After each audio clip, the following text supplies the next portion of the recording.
दोस्तों नमस्कार, आप जुड़ गए हैं बीवी न्यूज़ से। और आज मैं दोबारा आपके बीच में हूँ बुनियाद केंद्र जिस पे हमने पहले भी एक वीडियो बनाया था। और आज मैं दोबारा से हूँ, बारून है, औरंगाबाद ज़िला में बारून, और बारून प्रखंड में ही ब्लॉक में बुनियाद केंद्र है। और अभी बुनियाद केंद्र के जो जिला प्रबंधक हैं, डिस्ट्रिक्ट मैनेजर धर्मपाल पीयूष जी मेरे साथ बैठे हुए हैं, और उनसे रूबरू कराते हैं आपको। और बुनियाद केंद्र से संबंधित बातें हैं जो हम करेंगे सर से। तो धर्मपाल सर नमस्कार। नमस्कार, आपके चैनल के सभी दर्शकों का मेरा हार्दिक स्वागत है जी। और बारून प्रखंड परिषद में बुनियाद केंद्र अपनी सेवा दे रहा है जो बुजुर्ग, विधवा और दिव्यांग के देख रेख के लिए है। जैसा कि हम लोग पहले भी बातचीत कर चुके हैं कि इस केंद्र पर फिजियोथेरेपी, आँख जाँच और कान जाँच की सुविधा निःशुल्क में वृद्धजन, विधवा और दिव्यांगजनों को उपलब्ध है। और इस औरंगाबाद जिले में इस तरह के 2 केंद्र कार्यरत हैं, औरंगाबाद सदर अनुमंडल का बारून प्रखंड परिषद में और दाऊद नगर अनुमंडल का हसपुरा प्रखंड परिषद में जी। इस तरह की बुनियाद केंद्र की सेवाएं उपलब्ध हैं। तो सर आज जो मैं आया हूँ सर आपके पास, तो पहला हमने वीडियो बनाया था। तो पहला वीडियो बनाने के बाद काफ़ी लोग मेरे पास अप्रोच किए कि, और लोगों से मैंने फीडबैक भी लिया।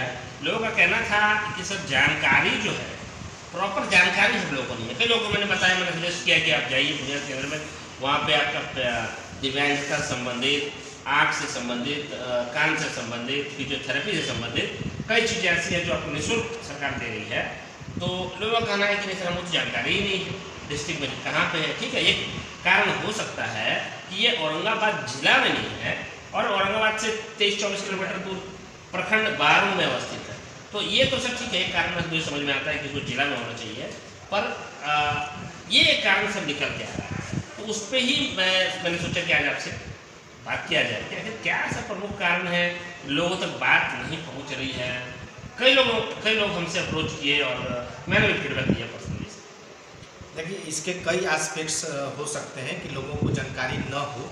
पहला तो जो जियोग्राफिकल लोकेशन है वही एक कारण है। हाँ, एक कारण है। जैसे औरंगाबाद जिला में 2 अनुमंडल है, तो औरंगाबाद जो सदर अनुमंडल है उसके अंतर्गत 7 ब्लॉक आते हैं, और जो दाऊद नगर अनुमंडल है उसके अंतर्गत 4 ब्लॉक आते हैं। तो हमारा जो दोनों बुनियाद केंद्र है ये बिल्कुल जो है कि जिले के एक अलग अलग आइसोलेटेड बाउंड्रीज पर, लोकेशंस पर है जिले के। जैसे अभी हम वर्तमान जहाँ बैठकर बात कर रहे हैं, बारून की बात करें, तो ये बिल्कुल जिले के एक कोने में है। यहाँ से सोन नदी के बाद रोहतास जिला शुरू हो जाता है, और जो हमारा हसपुरा जो बुनियाद केंद्र है उसके बाद अरवल जिला शुरू हो जाता है।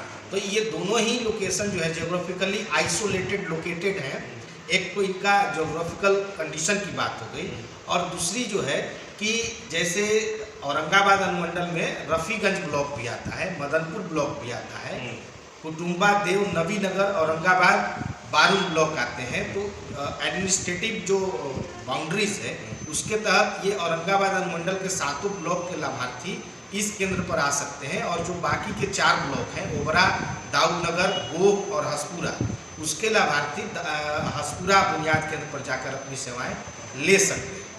दूसरा पहलू इसमें यह है कि हो सकता है कि लोगों को जानकारी इस वजह से न हो कि उनको इसके बारे में जानकारी ही न मिल पाया।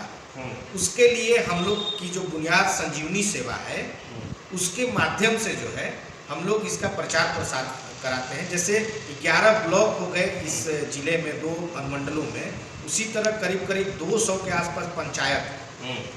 तो हमारे लिए हम बुनियाद संजीवनी सेवा के माध्यम से हर महीने उसका एक रोस्टर बनाते हैं, और करीब करीब 20-22 दिन का जो वर्किंग हमारा रोस्टर होता है। हमारी कोशिश ये होती है कि सभी प्रखंडों में 2 दिवस में हम अपनी बुनियाद संजीवनी सेवा को भेजें, और कम से कम 2 पंचायतों का दौरा हम सुनिश्चित करें, ताकि उन पंचायतों में हम जाकर सेवा भी दे दें और अपने बुनियाद केंद्र के बारे में प्रचार भी करें। इसके बावजूद भी हो सकता है कि लोगों को न जानकारी हो, तो इसका तीसरा पहलू ये है कि हमारे जितने कम्युनिटी वर्कर हैं, जैसे पंचायत प्रतिनिधि हो गए, या आशा की वर्कर हो गई, या एएनएम हो गई स्वास्थ्य विभाग की, या जो जीविका दीदी हैं, उन सबों से भी हम लोगों ने प्रखंड वार जो है कि बुनियाद केंद्र की सेवाओं का प्रचार प्रसार कराया है और उनको जो है कि बुनियाद साथी के रूप में हमने डेजिग्नेट किया है। ये जितने जो है कि कम्युनिटी फैसिलिटेटर हैं या कम्युनिटी वर्कर हैं, उनको हम लोगों ने बुनियाद साथी के रूप में डेजिग्नेट किया है और उनको बुनियाद केंद्र की सेवाओं के बारे में जानकारी दी है। अब हमारा उम्मीद ये है कि ये जो कम्युनिटी वर्कर हैं, ये गाँव में लोगों के साथ बातचीत करके ये जो सेवाएं हैं बुनियाद केंद्र की, जो निःशुल्क है सरकार की तरफ से, इसकी जानकारी अगर उनके माध्यम से लोगों तक पहुंचती होगी या पहुंचेगी, तब जो है कि लोग यहाँ पर इसके बारे में जान पाएंगे। सर एक प्रश्न मेरा और भी था कि आपके बुनियाद केंद्र में सर स्ट्रेंथ क्या है, सर एम्प्लॉय स्ट्रेंथ क्या? देखिए, हमारा बुनियाद केंद्र जो है कि वो जिला स्तरीय पर 21 पद जो है कि स्वीकृत हैं और जो अनुमंडल स्तरीय जो बुनियाद केंद्र है उस पर 13 पद स्वीकृत हैं। लेकिन अभी दोनों जगह मिला करके औरंगाबाद जिले में हमारे यहाँ 16 कर्मी ही कार्यरत हैं। हंसपुरा और यहाँ में? जी, हंसपुरा में 6 कर्मी हैं कार्यरत और बारू में 10 कर्मी। तो मतलब कि शॉर्टेज ऑफ मैन पावर है सर? हाँ, शॉर्टेज ऑफ मैन पावर कह सकते हैं। और इस तरह का बुनियाद केंद्र बिहार के सभी अनुमंडलों में है। सभी 101 अनुमंडलों में बुनियाद केंद्र संचालित है और सभी 101 अनुमंडलों में बुनियाद केंद्र संचालन के लिए 1565 तकनीकी कर्मियों का पद स्वीकृत है। लेकिन इसके विरुद्ध लगभग एक तिहाई कर्मी ही कार्यरत है। लगभग 500 कर्मी ही कार्यरत। 500 कर्मी? जी। अच्छा, मतलब कि आप कह सकते हैं कि हम लोग काम कर रहे हैं 1/3 स्ट्रेंथ के साथ हम लोग काम कर रहे हैं पूरे बिहार में। तब तो सर ये कहीं ना कहीं इफेक्ट करेगा वाकई? जी बिल्कुल, क्योंकि मैन पावर अगर आपके पास नहीं है सर, ह्यूमन का रिसोर्स ही नहीं है, तो बिना रिसोर्सेज के सर काम कैसे कर पाइएगा? फिर एफिशिएंट आउटपुट नहीं निकल पाएगा, इफेक्टिव जो निकलना चाहिए। जी बिल्कुल, ये एक अलग पहलू है। लेकिन जो भी हमारे यहाँ अवेलेबल संसाधन है, मानव संसाधन, एक तो मानव संसाधन की कमी है, लेकिन जो संसाधन अवेलेबल है हम उनसे ही बुनियाद की सेवाओं को लोगों तक देने का प्रयास कर रहे हैं। इसके लिए प्रचार प्रसार के कई माध्यम भी हमने अपनाया है और कई पंचायत प्रतिनिधि, विकास मित्र, आशा, ANM, जीविका दीदी, उनकी मीटिंग भी बुनियाद केंद्र पर बुलाई है और मुझे उम्मीद है कि उनके माध्यम से ही लोगों तक हमारी सेवाएं पहुंच सकती हैं, क्योंकि वो सीधा जुड़े हुए हैं। जी बिल्कुल जनता से वो जुड़े हुए हैं और उनको एक एक परिवार के बारे में भी जानकारी है कि किन घरों में, जैसे आंगनबाड़ी सेविका, उन्हें अपने पोषक क्षेत्र के बारे में जानकारी है कि किनके घर में विधवा हैं, कौन बुजुर्ग हैं और किनके घर में जो है कि दिव्यांग लोग। तो जो आँख जांच की सेवा है या फिजियोथेरेपी की सेवा है या कान जांच की सेवा है या दिव्यांगजनों को सहायक उपकरण या जो है कि और जो काउंसलिंग की सुविधा है वो उनको जानकारी है। जो आंगनबाड़ी वर्कर हैं या आशा वर्कर हैं, ANM वर्कर हैं, जो डायरेक्ट कम्युनिटी में काम कर रही हैं, उनके माध्यम से डोर टू डोर या परिवारों तक पहुंच हो सकती है। हम लोगों ने इसके लिए पैम्पलेट भी बंटवाया है और बुनियाद केंद्र का होर्डिंग भी लगवाया है। जैसे आप अभी प्रखंड परिसर में घुसे होंगे तो ब्लॉक गेट पर ही आपको एक बुनियाद केंद्र का होर्डिंग दिख रहा होगा और इसके दाहिने साइड में हमारा बुनियाद का बिल्डिंग भी अवस्थित है। तो सर एक चीज़ बताइए कि आज जैसे कि आज का ही हम दिन रख लें, तो अभी तक 1-1:30 बजने वाला है दिन का, या कल का हम दिन रखते हैं, कल का क्या सर ये है फुटफॉल है लोगों का? जैसे देखिए, प्रतिदिन अभी तो ठंड लगभग खत्म हो गई है, तो गाँव से लोगों को हमारे केंद्र तक पहुंचने में लगभग 11 बजे लाभार्थी आना शुरू करते हैं। चूँकि 10 बजे हमारा कार्यालय खुल जाता है, कार्यालय का टाइमिंग 10 बजे से है, तो 11 बजे लाभार्थी आते हैं और 2 बजे तक, 11 बजे से 2 बजे के बीच में लाभार्थियों का आगमन रहता है। करीब डेली 10 नए लाभार्थी और जिनकी एक बार जांच होती है, फॉलोअप में भी आते हैं, तो 15 से 20 लाभार्थी प्रतिदिन केंद्र पर आ जाते हैं।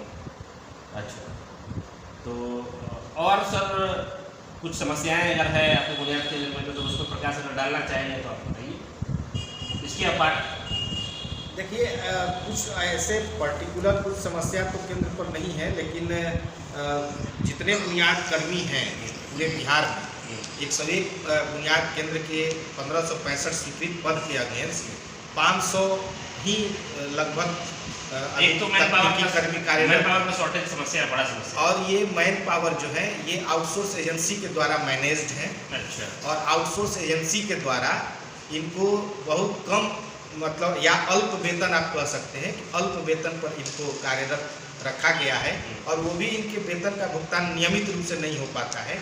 इनके पीएफ का कटौती जो किया जाता है उसको भी रेगुलर नहीं जमा किया जाता है।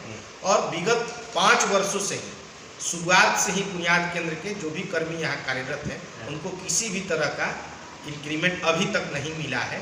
इसके लिए कई दफ़े हम लोग मुख्यालय को भी सूचना दिए हैं, आवेदन पत्र भी दिए हैं, लेकिन कहीं न कहीं ये भी एक मसला है, एक मुद्दा है जो कर्मियों में उत्साह कम करता है। कमी है। उनको एज ए डिस्ट्रिक्ट मैनेजर या जिला प्रबंधक आप हैं, इसके गोल अंशोल आप हैं इस बुनियाद केंद्र के, तो ये तो आप, ये आपकी राय है, ये आपने बताया।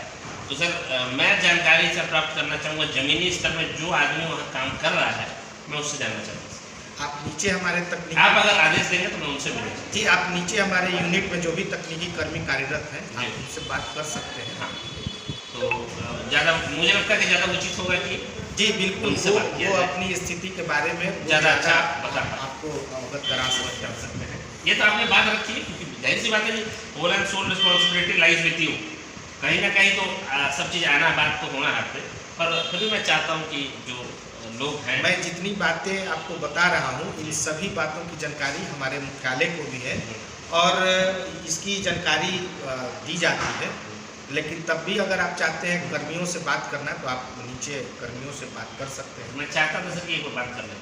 बिल्कुल आप कर सकते हैं। ठीक। दोस्तों, जैसा कि धर्मपाल पीयूष जी ने बताया, तो अभी मैं नीचे आया हुआ हूँ। यहाँ मोहन जी हैं, सीनियर फिजियोथेरेपिस्ट है बुनियाद केंद्र के, तो इनसे हम कुछ बात करेंगे और जानकारी करेंगे कि क्या समस्या, एक्चुअल समस्या क्या है। तो मोहन जी, स्वागत है आपका। Thank you. अच्छा, तो मोहन जी, हम जानना आपसे ये चाहेंगे कि अच्छा, तो सर से बात हुई हमारी बुनियाद केंद्र में क्या दिक्कतें हैं, क्या नहीं है, सर ने बताया, ब्रीफ किया, पर चूंकि आप यहाँ एम्प्लॉय, कब से आप यहाँ काम कर रहे हैं? हम तो इस संस्था में तेज 2018 से काम कर रहे 18 से जो है काम हैं। जी, तो क्या मैन पावर की समस्या है यहाँ पे, या पूरे बुनियाद केंद्र में जो बिहार में चल रही है वो समस्या है? पूरे बुनियाद केंद्र में मैन पावर की समस्या है। अच्छा, इसलिए कि सभी जगह जो जितना स्टाफ होना चाहिए उतना स्टाफ नहीं है। हाँ, ये बातें निकल के आई थी, तो कहीं ना कहीं मुझे लगा कि भाई क्या आखिर कारण है, क्या दिक्कतें हैं बुनियाद केंद्र में, कहीं कोई दिक्कत है या क्या है, तो ये समस्या है।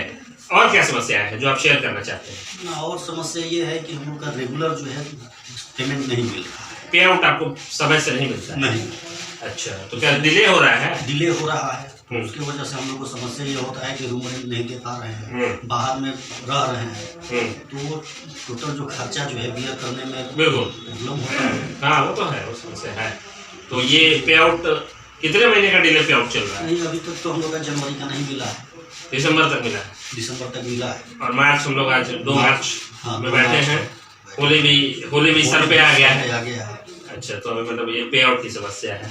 अच्छा, इसके अलावा और क्या समस्याएं हैं, और कुछ बताइए, कुछ शेयर कर सकते हैं? और समस्या ये है कि हम लोग जैसे 5 साल से काम कर रहे हैं, तो इसमें 1 रुपया भी अभी तक इंक्रीजमेंट नहीं हुआ है। अच्छा, 5 साल से आपको इंक्रीमेंट भी नहीं है? नहीं, किसी को नहीं मिला? किसी को नहीं। तो आप लोग कॉन्ट्रेक्चुअल बेसिस है क्या? जी, हम कॉन्ट्रेक्चुअल। कौन सा एजेंसी है आपका? हम लोग अभी तो हम लोग पहले जब ज्वाइन किए थे तो उर्मिला इनको सोल्यूशन था। अच्छा, इसके बाद उर्मिला इंटरनेशनल हुआ। इसके बाद अभी जो चल रहा है रक्षक सिक्योरिटास प्राइवेट लिमिटेड है।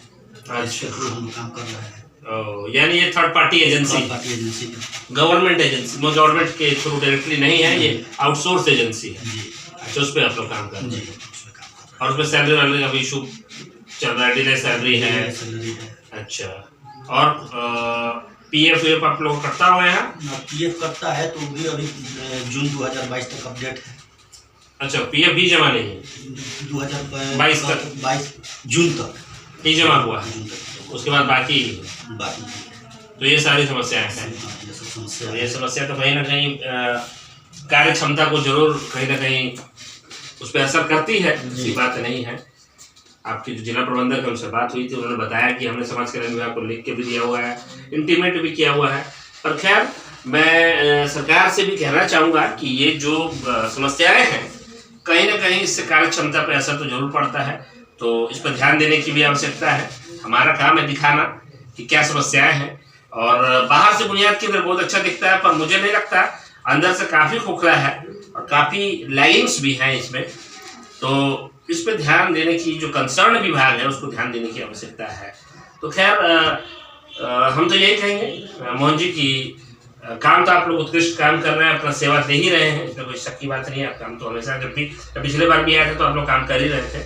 तो खैर हमारे माध्यम से, हमारे चैनल के माध्यम से हमारी बात या आपकी बात पहुँचे, जो कंसर्न डिपार्टमेंट है उसको पहुँच जाए और लोग उस पर त्वरित कार्रवाई करें, हमें ये आशा कर सकते हैं। तो ये दिखाया आपको बुनियाद केंद्र और उनकी समस्याएं। पिछली बार हमने बुनियाद केंद्र और उनकी कार्यशैली वर्किंग दिखाया था। तो बने रहिए बीबी न्यूज़ के साथ। आलोक कुमार की रिपोर्ट, बुनियाद केंद्र बारूद से। धन्यवाद।